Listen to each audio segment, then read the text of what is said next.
इसको अगर 100 दफा कोई शख्स पढ़ ले, अच्छा। ला हौला वला कुव्वता इल्ला बिल्लाह, सही सही। लेकिन पढ़ना कैसे है?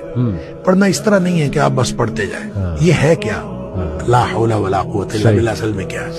हौल का माना भी कुव्वत है और कुव्वत का माना भी कुव्वत है। ला हौला वला कुव्वत, यूं कह लीजिए ना कोई इज्तिमाई ताकत, ना कोई इनफिरादी ताकत, इल्ला बिल्लाह, सिवाय अल्लाह के।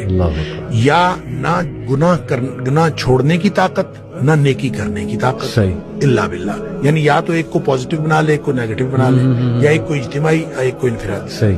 अब अल्लाह के सामने इसको अपना मसला समझ के ना, अपना जो भी मसला है वो सोचे, सही। और सोच के अपने अल्लाह के सुपुर्द कर दे।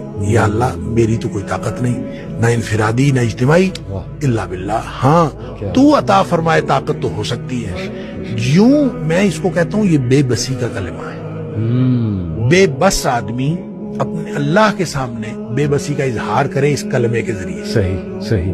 तो फिर ये नबी पाक सल्लल्लाहु अलैहि वसल्लम ने फरमाया, जिस शख्स ने कहा था ना मुझे वसवसे आते हैं जी, आपने फरमाया ला हौल वला कुव्वता इल्ला बिल्लाह पढ़ा कर, तेरे वसवसे भी खत्म हो जाएंगे और इसके अलावा अल्लाह ताला तेरे 100 मसले हल कर देगा। वाह वाह। आप अंदाजा करें, एक शख्स के 100 मसले होते नहीं है।